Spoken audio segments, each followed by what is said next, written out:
We're talking actors and directors who put on the shows. We're talking playwrights and designers who you'll want to know. From the very first rehearsal to the final curtain call. We might be off Broadway, but we're talking about it all. 'Cause we're two local gals with global pals. It's everything, everything, everything theater. with Benita And Ellen. Hello, everybody, and welcome to the Everything Theater Podcast, the podcast where we talk about everything theater. Hi, I'm Benita Zahn. And I'm Ellen Cribbs. And this we- is, yeah, right? go. I was going to say, and it's theater, but we extend to movies this time of year. We do, because the Academy Awards is coming up this Sunday, and we have a lovely tradition of having Jackson Murphy with us to talk about some predictions for the big awards coming up. Hi, Jackson.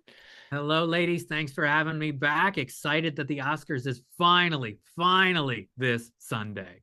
We were saying before we started, you hit the record button, some of these movies were released a long time ago. Yeah, it's crazy. Sinners was last April. You had One Battle After Another come out in September. F1 was last June, big summer movie. So yeah, a lot of these films have been out for a long time. So everyone's had plenty of time to see at least the 10 Best Picture nominees. But, Does that...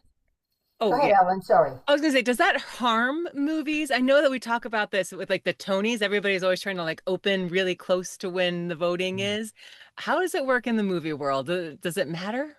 Well, it is interesting that a lot of the movies do like to open in that late November into December period to get the qualifying runs, to make sure they're in for this award season and those nominations. But because the Academy Awards itself has been pushed back so late in the awards season into the next year, that has made things very complicated the last few years. Just before COVID, Feb 9, 2020 was that year's Academy Awards. It was the earliest it had ever been.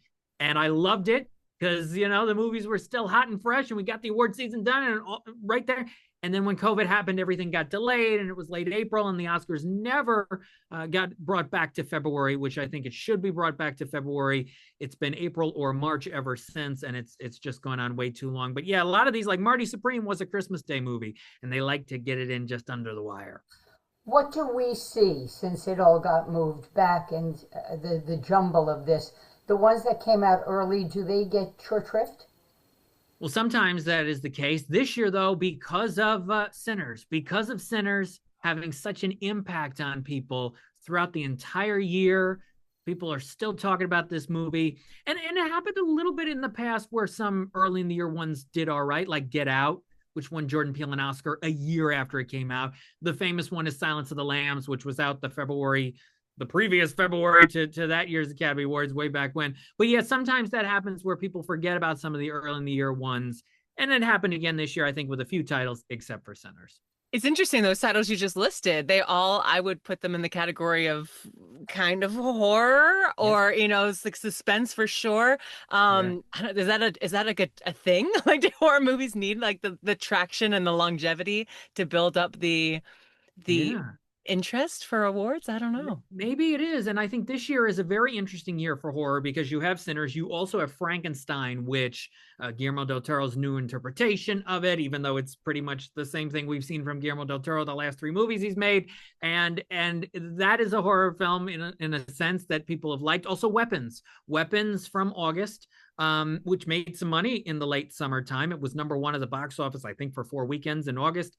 And Amy Madigan has a good shot at winning. I'm not sure she's going to win, but she won the Actor Award. She won the Critics' Choice Award, and that is a horror movie. That is a suspense thriller. And she played this character that people have not stopped talking about since that movie came out in August. Sinners leads with a record 16 nominations. Yeah. Did you like it that much? It is my second favorite of the 10 Best Picture nominees. I like it. I don't think it's quite the masterpiece that many other people say it is, but I remember coming out of that movie on opening day, the Thursday it came out last April, and going, you know what? This movie has a lot more quality to it than a lot of the other movies I walk out of on Thursdays and Fridays at the theater, because you have Ryan Coogler, who has made Creed and Fruitvale Station and Black Panther, and he's a very talented director and he has a vision.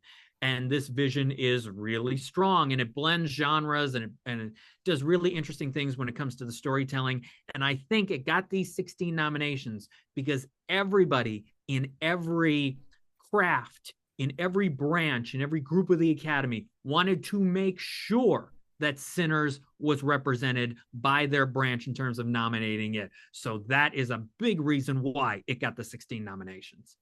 But it's not your first choice. It's not my first choice, but it's right behind Train Dreams. I would have Train Dreams as my favorite of these 10. It's a good film. None of the 10 I would consider outstanding movies. This was a weak year for film, for sure, and especially in terms of the ones that ended up on the Oscar ballot here. But Train Dreams is a nice movie. It's an emotional movie. Joel Edgerton is very good as this logger in early to mid 20th century America out in the West, and it is emotional. It's powerful. It is the shortest movie of the 10, I believe. We were talking about that before. And it's on Netflix, but I was able to see it in a theater, and you experience that cinematography that it is nominated for, and the song in the end credits, which it's nominated for, and you fully experience it. And you do get a lot out of it. William H. Macy, I think, had a shot at a surprise supporting actor nomination. In other years he might have snuck in, but it's a good film. I think it's got some structural issues, but that is my favorite of the 10. And speaking of it being the shortest, it just seems like that's a trend I feel in the last couple of years, that people feel like to be a Best Picture nominee, you have to be like 2.5 hours plus. So thoughts on that? Yeah. It's, Marty Supreme at 2.5 is a movie that tells quite a story. And I do think it goes on too long. I do think there's too much silliness in it. Benita, I know you saw that one. Do you agree with me that it just there's too much happening in Marty's? I think they could have trimmed. Yeah. I think they could have trimmed. Although I've got to say, it really brought you into the scene in the moment. You could smell it. You could feel it. Yes. And Timothy Chalamet was wonderful. He is. He's very good in it. It's a strong performance, as I think Kevin O'Leary was good in it too. I've been watching Shark Tank forever, and he really brought something to that character, that role, going toe to toe with Timothy in those scenes, and made the experience more fun and exciting. So I give props to both of them. Yeah, but yeah, these movies are long. These movies are long for sure. Like Frankenstein was 2.5. One Battle After Another was pushing 240, I think. Secret Agent was 245.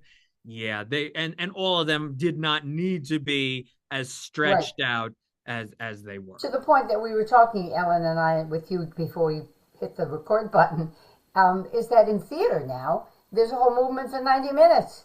No intermission. Let's get in, let's get out. But the money, the other thing is like the money factor. Like, do you feel like 90 minutes is enough for the plays that you're seeing, even with the price tag that goes with each ticket? And that's sort of the same thing with movies. It's like, well, if you want people to go to the theater, is it the money or the time? Or because like I just saw Hoppers, the Disney Pixar animated movie, the other day, and yes, the ticket prices are way too high, but also like you got to take 3-4 hours of your day even to see an animated movie that, if you take away the credits, is about 97 minutes. You still gotta, because of the trailers and because of everything involved with going to the theater, it is a huge chunk of a family's day, of anybody's day, especially if these movies are so long. To go to the theater, it's like half your day at least. So that's what people have to weigh. Yeah. Want to take a look at the Best Actor category? Sure. All right. Actor in a leading role. So you got Chalamet. Remember, we were here last year. We were talking about him as Bob Dylan in The Complete Unknown. They were. He's a chameleon. Yeah. We have to talk about, though, because we're a theater podcast, we have to talk about what just happened. And I'm assuming, Jackson, that like voting was closed when he made the comment. But for listeners who don't know, he just was recently interviewed and made a comment that basically said that opera and ballet were not valid art forms that anyone cared about anymore. Right. And I think the town hall he did with McConaughey aired a while back, and I think it was one of those cases where it just the moment was clipped from videos and then circulated on social media. But I think it was even might have been before the Oscar voting even got underway. But the majority of this backlash that he has had started right after the voting ended. Timing is everything when it comes to just about anything. But yeah, the voting ended on the 5th. The Oscar voting ended on the 5th. It started on the 27th, I think, and ended on the 5th. It was a full week, pretty much.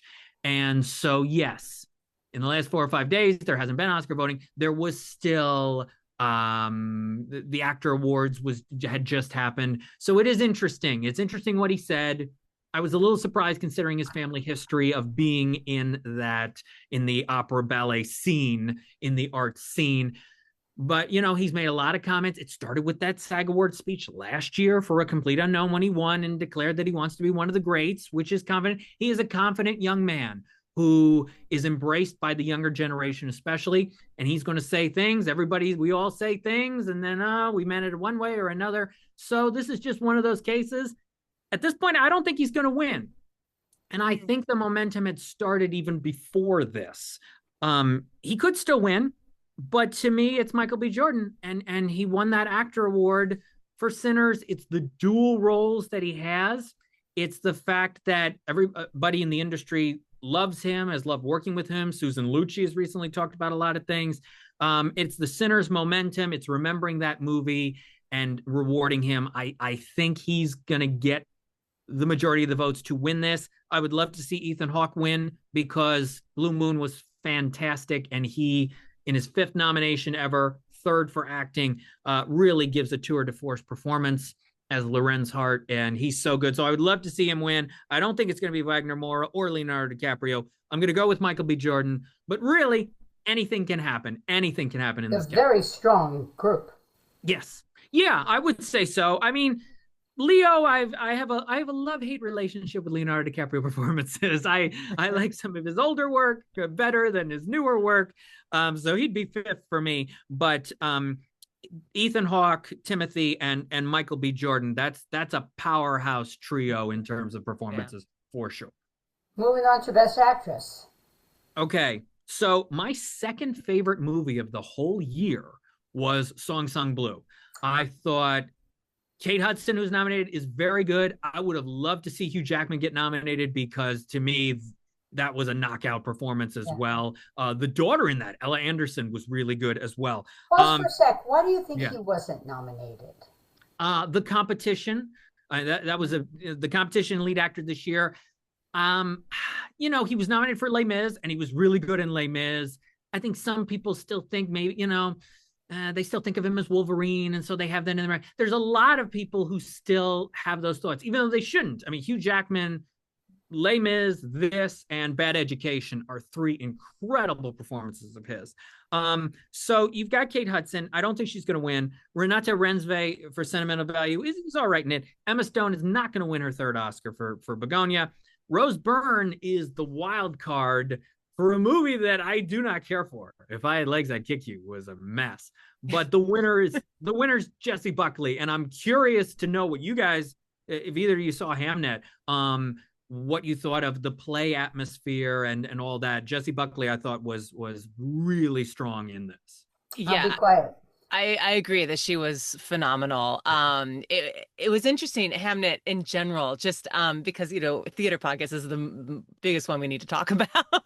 I saw it with my mother, and she was at the end. She was like, "Wait a minute, was that Anne Hathaway?" I'm like, "Yeah, that's Anne Hathaway." It's like, but they called her what do they call her? Yeah. Agnes, right? The whole time. Yeah, and I was like, it's confusing.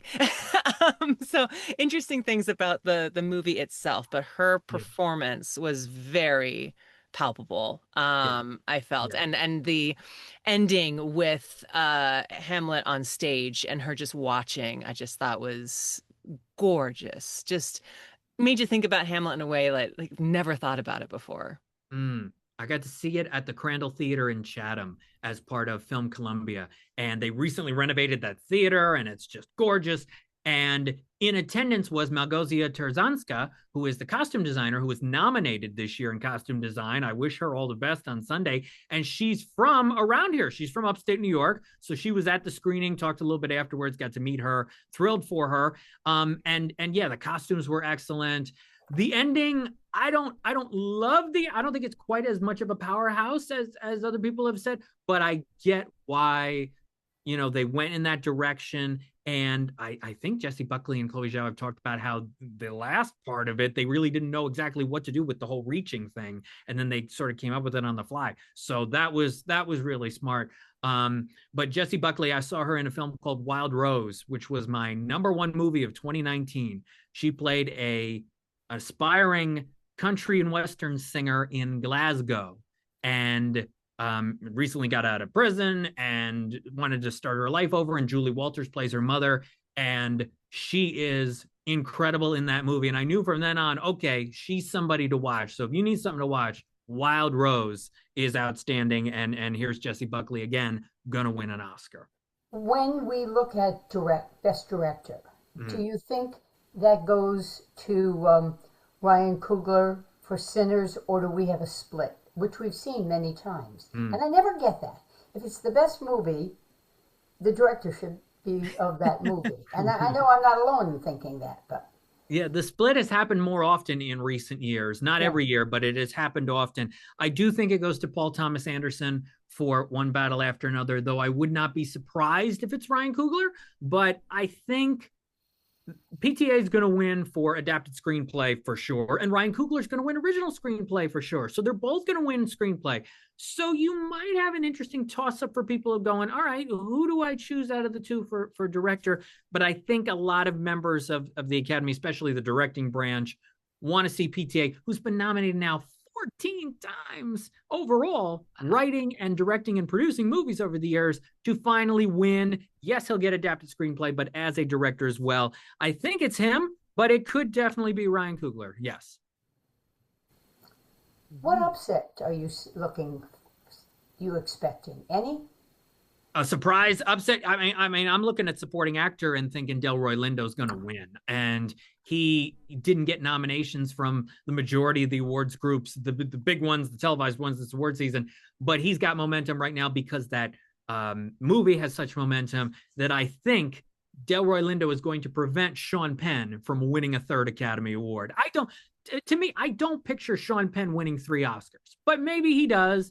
But I don't see that happening. I don't. Otherwise, he was unrecognizable in One Battle After Another. I was like, that's Sean Penn. That's crazy. he played a wacky character that I just thought it was too silly. It was too goofy. It was too ridiculous.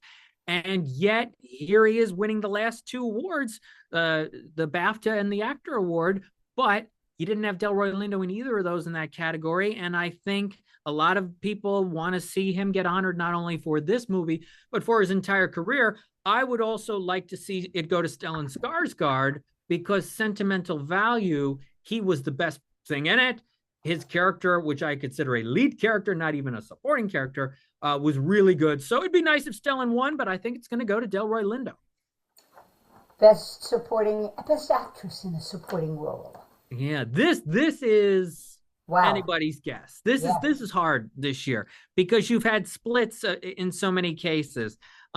It's not going to be either of the women from Sentimental Value, but you're down to the other 3. And it could be Amy Madigan for Weapons. I look at Demi Moore from last year losing in a horror movie, and I go, which The Substance sort of was. It was sort of a horror movie.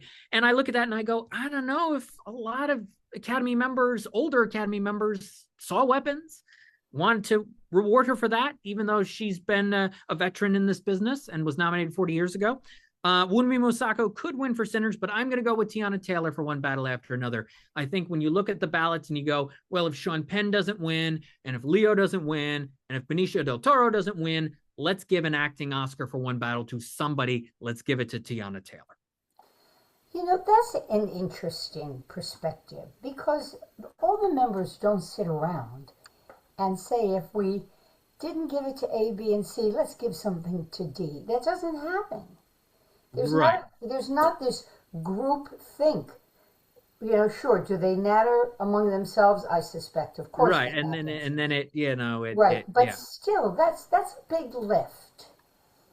Yeah, it's interesting, but I do think a lot of people talk. I think people talk after these screenings. I think a lot of people have in their minds, they're looking at these ballots, they're thinking about what the analysts are saying, they're thinking about who's won at the other awards, they're thinking personal opinion, and that's where it's going to go. Could it very well go to Amy Madigan? Yes, but I think, and Tiana did win the Golden Globe, so I think, but we'll see. That is a wild category this year.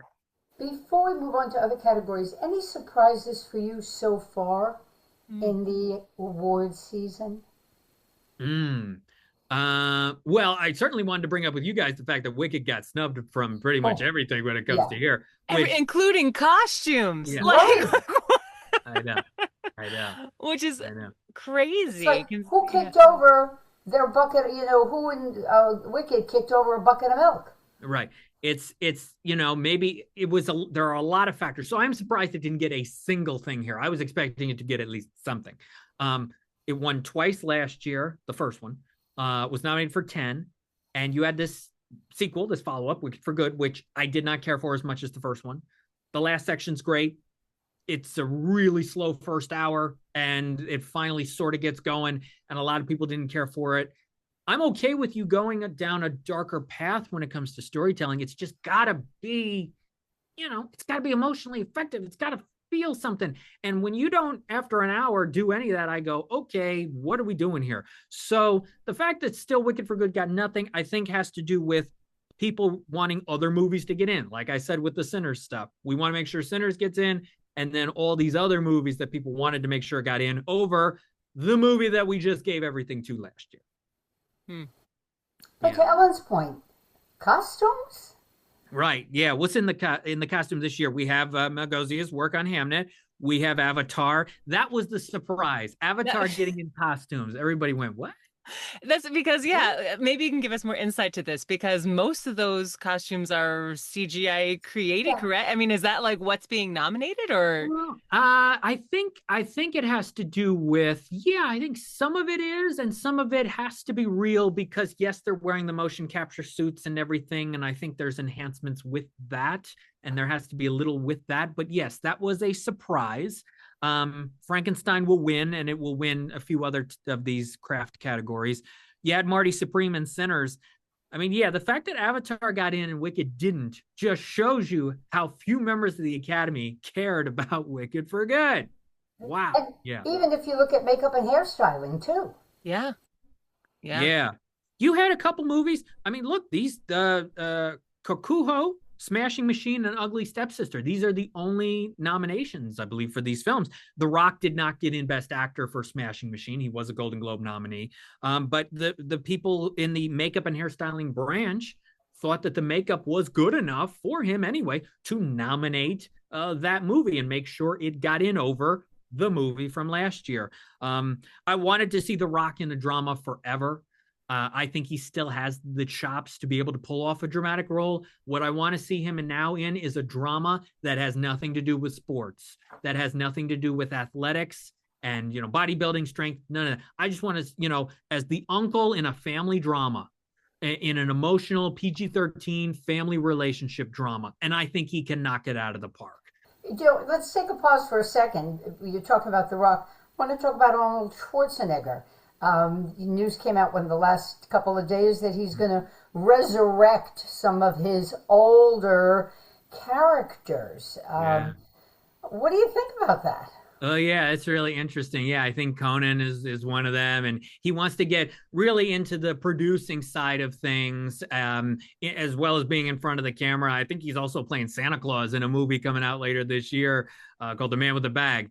And you see it with Stallone, too. Stallone is going to produce a new young version of Rambo. There's a younger Rocky movie, the origin of him playing Rocky, that's coming out at some point soon as well. So it's all about those franchises and staying relevant, maybe even for like multiple generations, which is interesting. So, the older generation knows him, and I liked some of his more serious work, Schwarzenegger.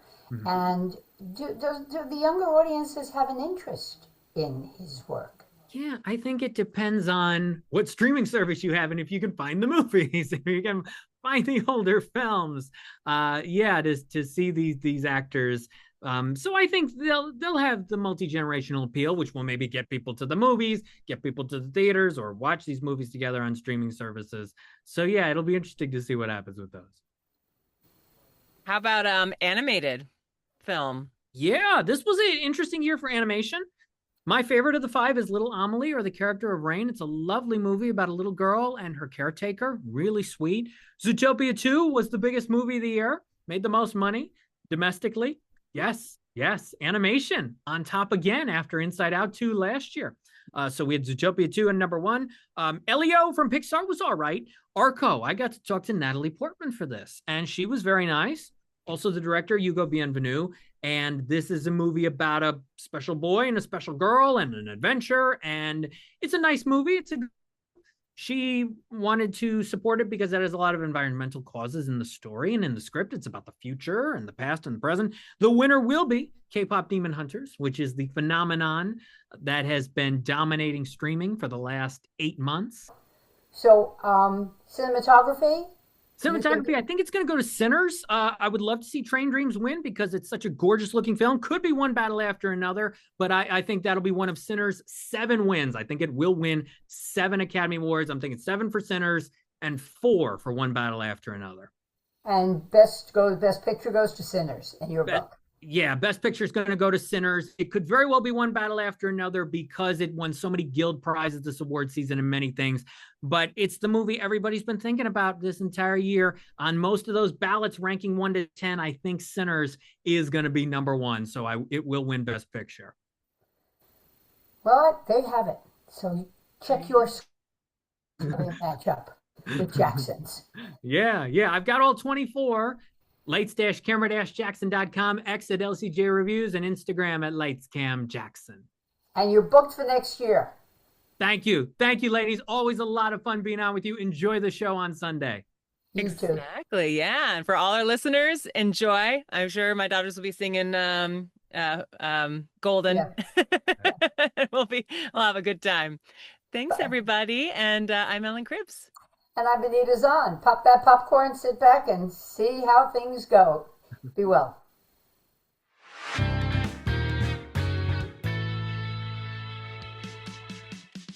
Thank you so much for listening to the Everything Theater podcast. Special thanks goes out to Alice Grinling for our photography and Justin Friello for composing our amazing theme song. Please remember to subscribe to our podcast and follow us on Facebook, Twitter, and Instagram. If you want to share your thoughts or what's going on in your theater community, you can reach out to us on social media or through our email at everythingtheaterpodcast@gmail.com. Till next time, it's everything, everything, everything.